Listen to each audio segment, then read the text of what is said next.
All right, today we're jumping into a story that is, without a doubt, one of the most intense and honestly unsettling narratives out there: the destruction of Sodom.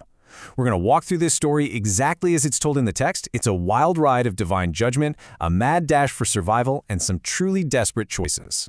And really, this is the question at the heart of the whole story. What does happen?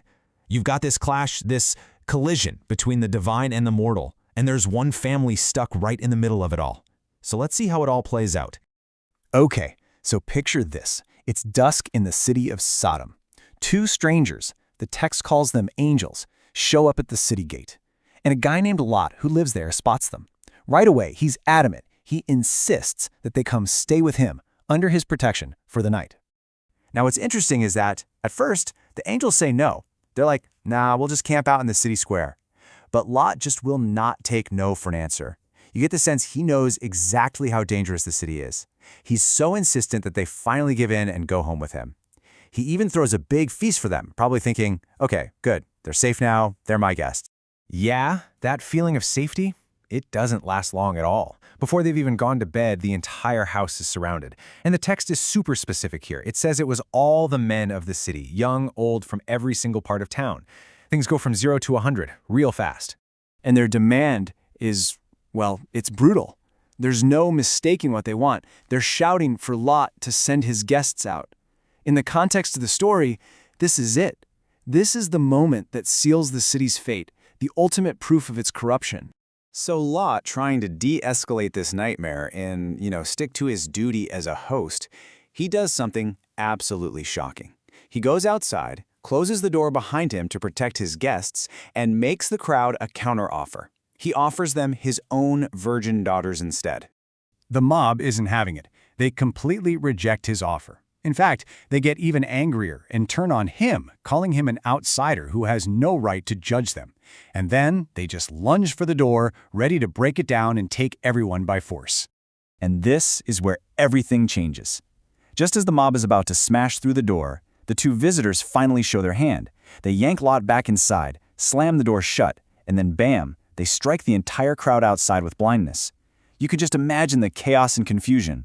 The assault is over, just like that.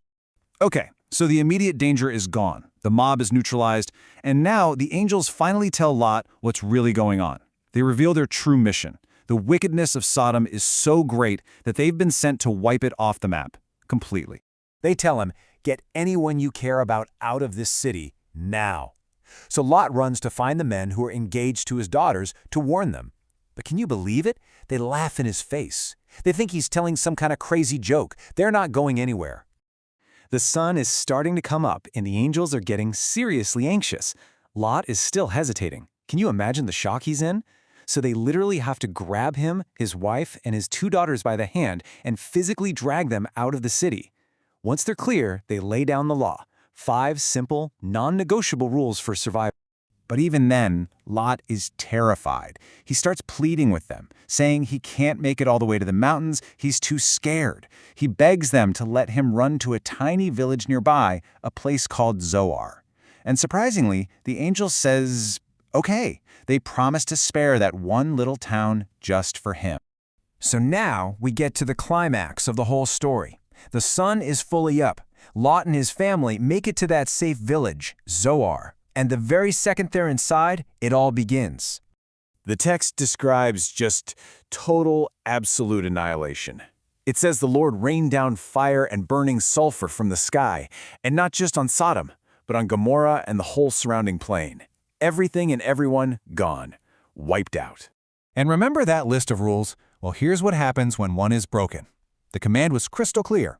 Don't look back. But Lot's wife, she does. She looks back, and the story says she was instantly turned into a pillar of salt. The whole scene concludes with this really powerful, somber image. We cut to Abraham, who's watching from a long way off. Remember, he'd begged for the city to be spared, and all he can see now are these huge columns of smoke rising up, like from a furnace. It's the final confirmation that it's all gone. You'd think the story would end there, with a fire and smoke, but it doesn't. And the aftermath is, in its own way, just as disturbing. Lot gets scared again, even in the safe village of Zoar. So he packs up his 2 daughters, and they go live by themselves in a cave up in the mountains. So they're living in this cave, totally isolated. And Lot's daughters come to a pretty grim conclusion. They think, that's it. Everyone's gone. There are no other men left anywhere. So out of this really deep desperation, they come up with a plan to make sure their family line doesn't just die out. And here's what they do. Over 2 nights in a row, they get their father so drunk on wine that he passes out. And each night, one of the daughters sleeps with him. The text is very clear on this point. Lot had no idea what was happening. He was completely unaware.